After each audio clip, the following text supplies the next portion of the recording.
ሲታይ የመዋቅሮች መስፋት ቢኖርም እነዚህን ስራዎች ለማጠናከር ሰፊ ስራዎች ተሰርተዋል። በተለይ በማህበራዊ ልማት ዘርፍ በጣም ወደ ኋላ ቀርተን ስለነበረ ይሄን ለማጠናከር የህብረተሰቡን አቅም በመጠቀም ሰፊ ስራዎች ሲሰሩ ቆይተዋል። የትምህርት ልማትን በማስፋፋት የጤና ተቋማትን በማስፋፋት ለትምህርትና ጤና ተቋማት የሚያስፈልጋቸውን ግብዓቶች ህብረተሰቡን በማስተባበር ተቋማትን በህብረተሰቡ ተሳትፎ እንዲገነቡ በማድረግ ውጤታማ ስራዎች ተሰርተዋል። በተለይ ይህን ልማት በማገዝ ረገድ የስልጤ ልማት ማህበር ግንባር ቀደም ሚናውን በየደረጃ ያለውን ህብረተሰብ በማስተሳሰርም በማጠናከርም የነበረው ሚና በተለይ የመንግስት ጉድለቶችን በመሙላት ከፍተኛ እንቅስቃሴም ውጤቶችም መጥተዋል። በትምህርት በሀገር አቀፍ ደረጃ ተወዳዳሪ የሆነ እንደ ሃይረንዚ ያሉ ትምህርት ቤቶችን መፍጠር ለሌሎች ትምህርት ቤቶች የተሞክሮ ማዕከል እንዲሆን የሚያስችል ሁኔታ የተሰራበት ነው። ተማሪዎቹም በሁሉም ወረዳዎች ያሉ በትምህርት ቤቶች ያሉ ተማሪዎች የሃይረንዚ ለመግባት የፉክክር ውስጥ እና ውድድር ውስጥ ይገባሉ። ስለዚህ የሃይረንዚ ብቻ መከፈት ሳይሆን በሌሎች ትምህርት ቤቶች የትምህርት ጥራትን ለማረጋገጥ ከፍተኛ ንቅናቄ ለመፍጠር ልማት ማህበሩ እና አጋሮቹ የሰሩት ስራ ውጤት ማምጣት ማፍራት ችለዋል። ሌላ በጤና ዘርፍም ብዙ የጤና ተቋማት በመንግስትም በህብረተሰብም ተገንብተዋል። እንዲሁም በልማት ማህበሩ አጋርነት የጤና ኬላዎች እና ጤና ተቋማት ላይ ግብዓት የማሟላት ስራ ተሰርተዋል። በአብነት በልማት ማህበሩ ከተሰሩ ትልቅ ስራዎች ውስጥ የወራቤ ኮምፕሬሄንሲቭ ስፔሻላይዝድ ሆስፒታል ነው። ይሄም በሀገሪቱ የልቃት ማዕከል ሆኖ እንዲያገለግል በሂደትም ራዕዩን በምስራቅ አፍሪካ ተመራጭ የሆኑ ሆስፒታሎች ለመሆን ራዕይ ሰንቆ እየሰራ ያለ ሆስፒታል ነው። ይህም ትልቅ በአካባቢው መነቃቃት የፈጠረ ነው። ዜጎች በከፍተኛ ሁኔታ ለጤና እንግልት ብዙ አካባቢዎች ርቀው ከሚሄድ በአካባቢያቸው በቅርብ ሕክምና እንዲያገኙ ብዙ አይነት ስፔሻሊቲዎችም ስላሉ የዞኑ ብቻ ሳይሆን የአካባቢ ህብረተሰብ በዚህ ተጠቃሚ እንዲሆን ትልቅ አስተዋጽኦ አድርገዋል። ሌላው ይህን ተከትሎ በዚህ በተለይ በማህበራዊ ዘርፍ ይበልጥ የላቀ ደረጃ እና የአጠቃላይ ልማትን ለማሳለጥ የቴክኒክና ሙያ ተቋማትም በዞኑ ምንም አልነበሩም። ባለፉት ዓመታት በተሰሩ ስራዎች ስፋት ያላቸው የጤና ማለትም የቴክኒክና ሙያ ተቋማት እንዲስፋፉ ተደርጓል። ይህም ለቀጣይ የስራ እድል የሚፈጥሩ ዜጎች የክህሎት እንዲያገኙ በራሳቸው አቅምና እውቀት ተጠቅመው ለራሳቸው የስራ እድል መፍጠር የሚችሉና አካባቢያቸውን ለማሳደግ ትልቅ አቅም የሚፈጥርበት ሁኔታ እየፈጠረ መሆኑን አይተናል። በማህበራዊ ዘርፍ ለቀጣይ የስራ እድል መፍጠር የሚችሉ የቴክኒክና ሙያ ተቋማት ትልቅ አስተዋጽኦ ነው ያለው። ይህም ተጠናክሮ እንዲቀጥል ትኩረት ተሰጥቶ እየተሰራ ነው። ቀጣይም ተጠናክሮ የሚቀጥል ይሆናል። ሌላው የሁሉንም ስራዎች ለማሳለጥ የመሰረተ ልማት ስራ ወሳኝ ነበር። በዞኑ የመንገድ መሰረተ ልማት የጠጠር መንገድ፣ የአስፓልት መንገድ እንዲሁም አነስተኛ በህብረተሰብ ተሳትፎ የሚደረጉ የመንገድ ከፍታዎችም በየአመቱ እድገት እያሳዩ ነው የመጡት። ይሄ ለማህበራዊ ለኢኮኖሚያዊና አጠቃላይ ለዞኑ ልማት መሳለጥ ከፍተኛ አስተዋጽኦ ነው ያደረገው። ይህን ተከትሎ በዞኑ የኢንቨስትመንት ፍሰት እንዲያድግ ከፍተኛ ሚና ተጫውተዋል። ባለፉት ዓመታት በገጠርም በከተማም ከፍተኛ የሆነ ኢንቨስትመንት ፍሰት እያደገ መጥተዋል። በግብርናው አዳዲስ ቴክኖሎጂዎችን የሚጠቀሙ ከአካባቢያችን አልፎ ለሌላ ቦታ የምርጥ ዘር የሚያቀርቡ በግብርናው ዘርፍ የተሰማሩ ኢንቨስተሮች አሉ። ይሄ የአዳዲስ ቴክኖሎጂዎች ወደ አካባቢ እንዲገቡ ትራክተሮች እና ኮምባይነር፣ ሌሎች የምርት ማሰባሰቢያና የድህረ ምርት ብክነትን ለመቀነስ የሚያስችሉ ቴክኖሎጂዎች እነዚሁን ኢንቨስተሮችም ተከትሎ የገባበት ነው። ሌላ በከተማው የግብርናው እድገትን ተከትሎ የሚመጣ ምርትን ማምረትና ለፋብሪካ ማቅረብ እንዲቻል የኢንዱስትሪዎች መስፋፋት ከፍተኛ አስተዋጽኦ አለ። ይሄ ዞናችን እንደ ሀገር የሚታወቀው በዱቄት ፋብሪካ በከፍተኛ ሁኔታ እድገት የታየበት አካባቢ ነው። ይሄ በግብርና የመጣ እድገት ነው። ያን ተከትሎ ደግሞ የኢንዱስትሪዎች መስፋፋት ወራቤን መሰረት አድርጎ አሁን ወረዳዎችንም የወረዳ ከተሞችን ተከትሎ የመጡ ውጤቶች ከዚያ ይዘን ልናያቸው የምንችላቸው ናቸው። ይሄ የላቀ ደረጃ እና ውጤት እንዲኖረው ለማድረግ ወራቤን ማዕከል በማድረግ የኢንዱስትሪ መንደር እንዲመሰረት በተለይ የሶጃት ኢንዱስትሪ መንደር እንዲመሰረት ባለፉት ዓመታት ከአመራሩ ውይይት ተደርጎ ወራቤ ላይ የቦታ ልየታ ተደርጓል። በአሁኑ ሰዓት ከ406 ሄክታር በላይ የሚሆን መሬት ተዘጋጅቶ ከ159 በላይ የሚሆኑ ባለሀብቶች ገብተዋል። መንግስት ለነዚህ የሚያስፈልግ የማብራት፣ የውሃ፣ የመንገድ መሰረተ ልማት የማሟላት ስራ ይሰራል።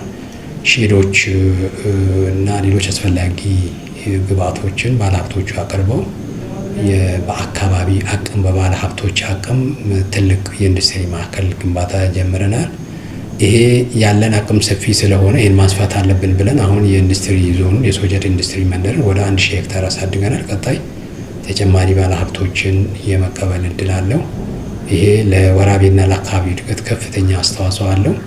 ይሄ አካባቢ ለኢንቨስትመንት ተመራጭ የሚያደርጓቸው ብዙ ምክንያቶች አሉ። አንዱ ከማዕከላዊ ኢትዮጵያ በአጠቃላይ በኢትዮጵያ ሴንተር አካባቢ ነው ያለ ነው። ይሄ ለአዲስ አበባ ማዕከል የሀገሪቱ ማዕከል ትልቋ ከተማ የግብዓት ለማቅረብ የኢንዱስትሪ ምርቶችን ለማቅረብ ቅርብ ነው ያለ ነው። ሌላው በቅርብ ርቀት የሞጆ አዋሳ የፍጥነት መንገድ በቅርበት ስላለን ቀጣይ በዞናችን የተሰሩ ያሉ የአስፓልት መሰረተ ልማቶች በቅርበት የፍጥነት መንገዱ መግባት የሚያስችለን በመሆኑ እዚህ የተመረቱ ምርቶች ወደ ውጭ ለመላክም ከውጭ የሚገቡ ግብዓቶችንም በቀላሉ ከወደብ ለማስገባት ቀጥሎ ደግሞ እነዚህ የተመረቱ ምርቶች ወደ ደቡብ ኢትዮጵያ ወደ ደቡብ ምዕራብ ኢትዮጵያ እና ወደ ማዕከላዊ አጠቃላይ የኢትዮጵያ ክፍሎች ምርትን ለማቅረብ የቅርብ የመሰረተ ልማት ያለበት አካባቢ ነው። ትልቁ ለኢንቨስትመንት ሰላም ወሳኝ ነው። ኢንቨስትመንት የሚገባ ሰው አርቆ የሚያስብ ለትውልድ ኢንቨስት የሚያደርግ ነው። ይሄ ቀጣይ ሪተርንን፣ ምላሽን፣ ትርፍን መሰረት አድርጎ ስለሚገባ የሰላም የተረጋጋ አካባቢ መሆን ሊሰራ የሚችል ጠንካራ፣ ታማኝ፣ ታታሪ የህብረተሰብ ክፍል መኖሩን መዝነው ስለሚገቡ ለዚህ የተመቸ አካባቢ ነው። በሌላ በኩል ደግሞ የግንባታዎችንም ለማካሄድ የበቂ የግንባታ ቁሳቁሶች የሚገኙበት እንዲሁም መዋቅሩም ተባባሪ ለለውጥ የሚተጋ የአመራር ስርዓት ያለበት አካባቢ ስለሆነ በአካባቢያችን በኢንቨስትመንት ተመራጭነቱ እያደገ መጥተዋል። እንግዲህ እነዚህ የሚመጡ ኢንቨስትመንቶች እና ሌሎች ኢንዱስትሪዎች የሚፈልጉት ግብዓት ነው።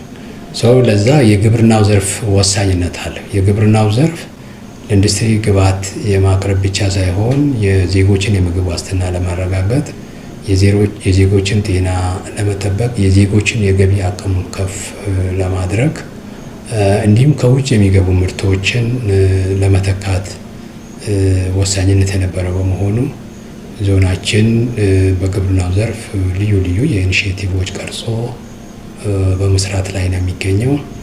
ባለፉት ዓመታት በዞኑ በተሰሩ ስራዎች የስንዴ በዘመናዊነት ቴክኖሎጂ ተጠቀሙ በመስራት በተሰሩ ስራዎች የስንዴ ምርታማነት እያደገ መጥተዋል። እንዲሁም በቆሎን በመስመር የመዝራትና በቂ ግብዓትና ምርጥ ዘር የመጠቀም አቅም በአርሶ አደሩ እየተፈጠረ መጥተዋል። የኤክስቴንሽን ስርዓታችን በዚህ የሰራው ስራ ውጤታማ ስለነበረ እንዲሁም በበቆሎ ምርት እና ምርታማነት ላይ ከፍተኛ እድገት ተመስግቧል።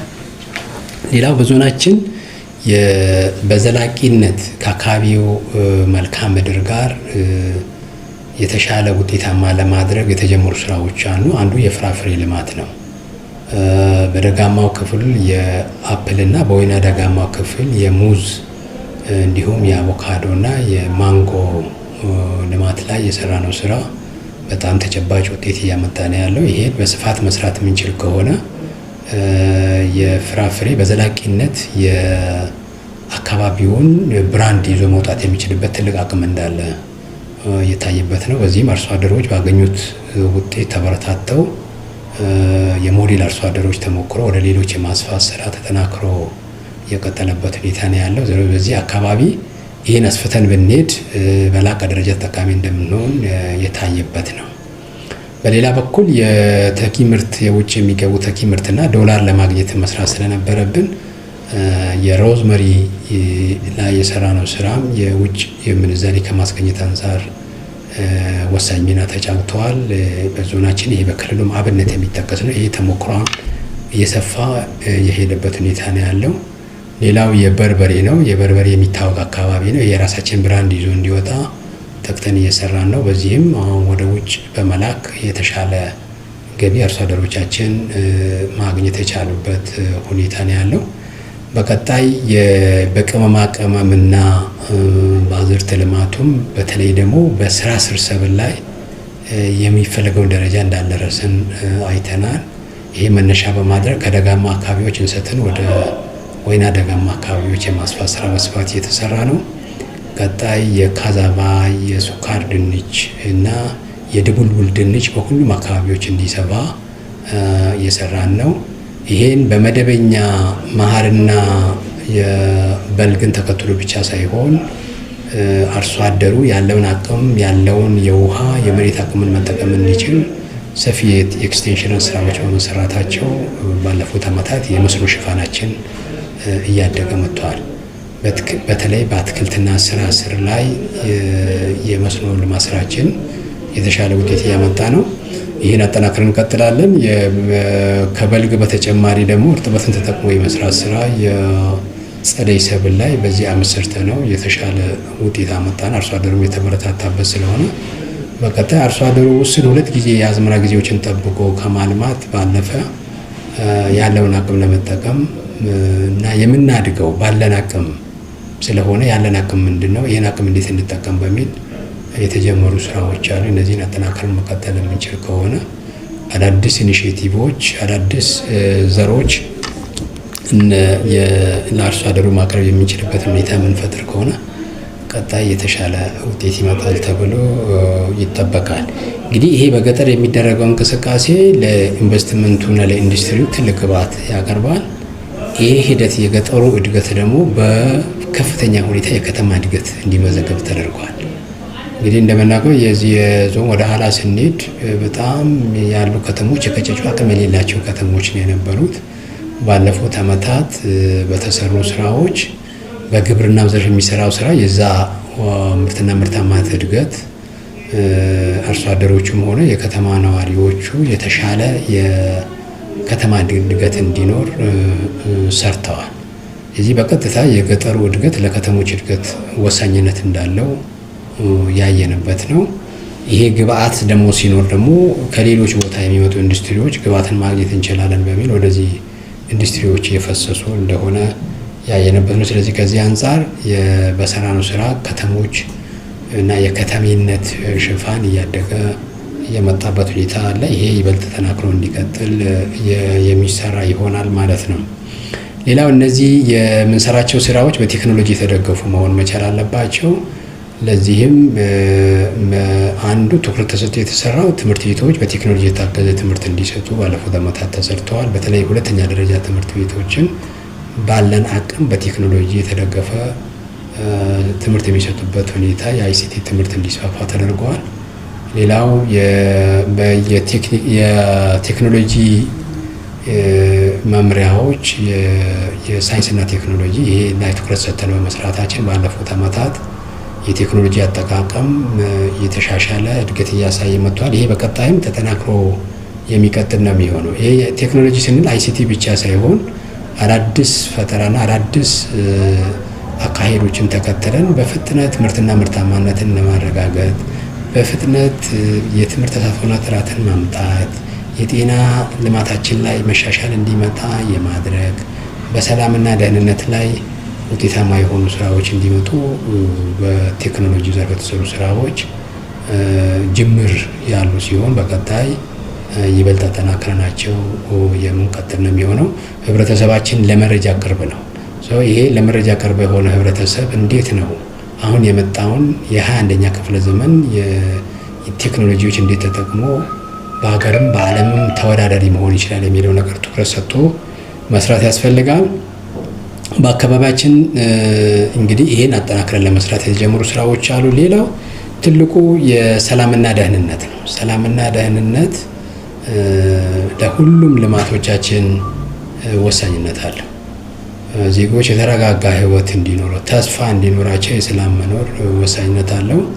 ለዚህም የዞኑ ህብረተሰብ በዚህ የሚታማ አይደለም። ባህሉም፣ እሴቱም፣ እምነቱም ሰላም ስለሆነ በዚህ ዙሪያ አንዳንዴ አልፎ አልፎ ይገጥመው የነበሩ ችግሮችንም የሀገር ሽማግሌዎች፣ የሃይማኖት መሪዎች ከአመራሩ ጋር በመሆን በጊዜ በፍጥነት እንዲፈቱ ያጋጠሙ ችግሮች በእርቅ እና በምክክር በውይይት እንዲፈቱ ያደረጉበት መንገድ ለአብነት እንደ ሀገር ተጠቃሽ የሚሆነው ሰው ይሄ አካባቢ ሰላምና ደህንነቱ ተጠብቆ ልማቱ እየፈጠነ ያለበት ሂደት ነው ያለው። ቀጣዩ ዓለም በተለይ ዘመነ ግሎባላይዜሽን ከፍተኛ የሆነ ውድድር ያለበት ነው። ለዚህ ውድድር የሰላም መኖር፣ ቴክኖሎጂን የመጠቀም፣ የሰው ኃይልን የማብቃት፣ ያለን አቅም ለይቶ የመስራት ስራዎችን በፈጠራና በፍጥነት የማጠናቀቅ ጉዳይ፣ ይህን የሚያስፈጽም ደግሞ የአመራር ስርዓት የመኖር ጉዳይ ወሳኝነት ስላለው ዞኑ በዚህ ትኩረት ሰጥቶ ይሰራል። በተሰሩ ስራዎች የመጡ ውጤቶች አሉ። በዘርፎቹ ደግሞ ያለን አቅም ሁሉ ተጠቅመን ይሄንበት ነው ብለን አናምንም። በእነዚህ ዙሪያ ቀጣይ በየደረጃ ያለው ህብረተሰብ በርትቶ የሚሰራ ከሆነ ይህን አካባቢ በፍጥነት የመለወጥ ለሀገራችን ብልጽግና ተምሳሌት የሚሆን አካባቢ አድርጎ የመውጣት ትልቅ ራዕይ ያለ፣ ትልቅ ከተማ የመፍጠር፣ ትልቅ የኢንዱስትሪ ማዕከላትን የመፍጠር፣ በግብርና ዘርፍ አዳዲስ ውጤቶችን የማምጣት፣ ሀገር አቀፍ እና ዓለም አቀፍ ተወዳዳሪ የሆኑ ትውልድን የመፍጠር እና እነዚህኑ የሚፈጥሩ ደግሞ ተቋማትን የመፍጠር ግብ ይዘን ነው የምንሰራውና አንዱ የዞኑ ትኩረት ሰጥቶ እየሰራ ያለው የቋንቋ ባህል፣ ታሪክ እና በዚህ ዘርፍ ደግሞ የቱሪዝም መስህቦችን የማልማት ስራ ትኩረት ተሰጥቶት እየተሰራ ነው ያለው።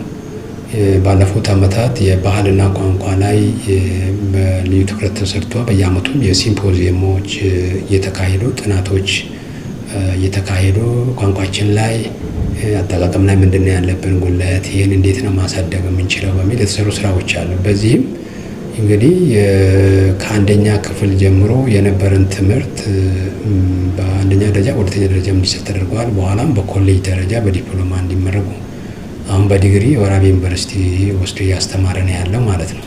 ስለዚህ የስልጥኛ ቋንቋ ለማሳደግ አንዱ በመማር ማስተማር ሂደቱ ትኩረት ተሰጥቶ እየተሰራ ነው ያለ እስከዚህ ማለት ነው። ሌላው የስራ ቋንቋ እንዲሆን በማድረግ የተሰራው ስራ ታሪካዊ ነው።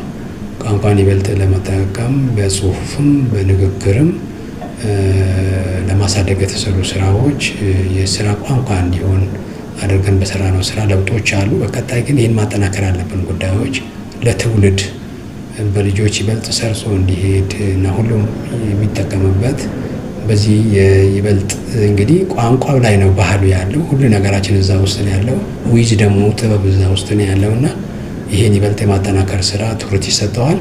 ይህን ለማሳደግ ባለፉት ዓመታት በዚህ ዘርፍ የተለያዩ ስነ ጽሁፍ ያቀረቡ ልጆችን የማበረታታት ስራ፣ የተለያዩ መጽሐፍቶች እንዲታተሙ ዞኑ ድጋፍ እያደረገ ቆይቷል። በዚህም ተበረታተው ብዙ ደራሲያን በዚህ ዘርፍ ስራዎች እየሰሩ ነው ያሉት። ቀጣይ ተጠናክሮ መቀጠል ይኖርበታል ማለት ነው። ሌላው የቋንቋና ባህሉን ከማሳደግ አንጻር እንግዲህ ልጆች በመዝሙር፣ በኪነት፣ በተለያየ መልክ በዜማ የማህበረሰቡ ባህሉ ቋንቋውን እሴቱን እንዲያውቅ በኪነ ጥበብ ዘርፉ ሰፊ ስራ ነው። አሁን በድራማ የተጀመሩ ነገሮች ባለፉት ዓመታት የሰሩ ውጤቶች ናቸው። በዚህ ወጣት ልጆች የህብረተሰቡን የችግሮች እና የመፍትሄ ሀሳቦች እና ጥቆማዎችን በራሳቸው ጥበብ ማሳየት የጀመሩበት ሁኔታ አለ። ይሄ ይበልጥ ማጠናከር ያስፈልጋል። ሌላው የባህሉን ለማሳደግ የሚሰሩ ስራዎች ከዚህ ጋር የተያዙ ቢሆኑም በተጨማሪ የባህል ማዕከልን በማጠናከር የህብረተሰቡ ቅርሶች የማህበረሰብ በየደረጃ የሚጠቀምባቸው ቅርሶችን የማሰባሰብ ስራ ተሰርተዋል። ይህም በሀገር አቀፍ ደረጃ እንዲመዘገብ ሙዚየሙ ተደርገዋል። እዛ ላይ ያሉ መረጃዎች በቴክኖሎጂ የተደገፈና በኮምፒውተራይዝድ እንዲሆኑ ተደርገዋል። እንዲሁም የኢስላሚክ ማኑስክሪፕቶች ጽሁፎቹን ወደ ሶፍትዌር እንዲቀየሩ ተደርገዋል። እዛ ላይ የባህሉን ከማሳደግ አንጻር የሙዚየሙን ማዕከል ያደረጉና ሌሎች የኪነ ጥበብ እና የስነ ጽሁፍ ዘርፉ ይሄንን ሊያግዝ በሚችል መልኩ የተሰራ ነው። ሌላው እነዚህ የቱሪዝም መስህብ ሆነው እንዲያገለግሉ የቱሪዝም መስህቦች በመለየት ኢኮኖሚያችንም እንዲያሳድግ ባህልና ቋንቋችንም እንዲያሳድግ ራሳችንንም ይበልጥ እንዲያሳውቅ አድርገን የሰራንበት ሁኔታ ጅምር ነው። ካለን አቅም አንጻር በቱሪዝም ዘርፉ ላይ የሰራናቸው ስራዎች አነስተኛ ናቸው። አጠናክሮ መቀጠል ያስፈልጋል። ሌላው በግብርናው ዘርፍ አንዱ የዚህ ዞን ትልቅ አቅም ተደርጎ የሚወሰድ እምቅ አቅም ያለው የእንስሳት ሀብት ልማት ላይ ነው። አርሶ አደሮቻችን እና የከተማ ነዋሪዎቻችን ለረጅም ጊዜ በዚህ ዘርፍ የጀመሩ ስራ አለ፣ ግን ዘመናዊ ባለመሆኑ ምክንያት የሚፈለገው ደረጃ ተጠቃሚ አልነበሩም። ስለዚህ የእንስሳት ዘርፍ ላይ ዝርያ ማሻሻል ላይ የጀመርናቸው ስራዎች አበረታች ውጤቶች እንዳሉት ባለፉት ዓመታት በተሰሩ ስራዎች ታይተዋል። ይህንኑ ሊያግዝ የሚችል የወተት መንደር፣ የስጋ መንደር፣ የእንቁላል መንደር እና የንብ መንደር በሚል የተለያዩ መንደሮች በተለይ የሌማት ትሩፋትን መሰረት አድርጎ የተሰሩ ስራዎች ውጤትም አምጥተዋል። ለብዙ ዜጎችም የስራ እድል ፈጥረዋል። በትልቁ በዞናችን የስራ እድል የሚፈጠረው በዚህ ዘርፍ ነው። ይሄ አንዱ የዝርያን የማሻሻል ነው። በሌላ በኩል ደግሞ የእንስሳት ጤናን የማሻሻል የኤክስቴንሽን ስርዓቱ ይበልጥ እንዲጠናከር በበጀት እንዲደገፍ የማድረግ ስራዎች ተሰርተዋል። ሌላው ደግሞ ተጨማሪ ሼዶችና ፕሮጀክት በጀቶች በመደገፍ ደግሞ ለዘርፉ እገዛ የሚያደርጉ ስራዎች ተሰርተዋል። እነዚህ ውጤቶች የአካባቢን ብራንድ ይዘው መውጣት የሚችሉበት አቅም እንዲኖር የተጀመሩ ስራዎች አሉ። የአሳ ሀብት ልማትም ያሉን ሀይቆች፣ ኩሬዎችን ተጠቅመንና ይሄ ሰው ሰራሽ ኩሬዎችን ተጨማሪ በመፍጠር የአሳ ጫጩት በማስገባት አሳን ሀብትን የማሳደግና ከዚህ ዘርፍ የፕሮቲን ክፍተትን የመሙላት ስራ የተጀመረ ስራ አለ። ይሄ ካለን አቅም አንጻር አሁንም ትኩረት የሚፈልግ ነው የሚሆነው። ሌላው የንብ ሀብት ልማት በተለይ ባለፉት ዓመታት የተፋሰስ ልማት አካባቢያችን ለመጠበቅ የአፈርና ውሃ ስራችን ወሳኝ ስለነበረ ይህን ለመጠበቅ የተፋሰስ ሀብት ልማት ስራ በንቅናቄ ሲሰራ ቆይተዋል። በእነዚህ አካባቢዎች ጥብቅ ቦታዎች እና የለሙ አካባቢዎች ደግሞ ለወጣቶች በመስጠት አካባቢን እንዲንከባከቡ በማድረግ የንብ ሀብት ልማት ላይ በተሰሩ ስራዎች ውጤታማ የሆኑ ስራዎች መጥተዋል። በዚህ ዓመት በልዩ ሁኔታ ያው እንግዲህ ንብ የራሳ መሬትና ድንበር የላትም በሚል ባለን ውስን ቀፎ የምናስቀምጥበት ቦታ እስካለ ድረስ የውሃ አማራጭና የአበባ አማራጭ እስካለ ድረስ ንብ ሀብት ልማት ላይ ውጤት ማምጣት እንችላለን።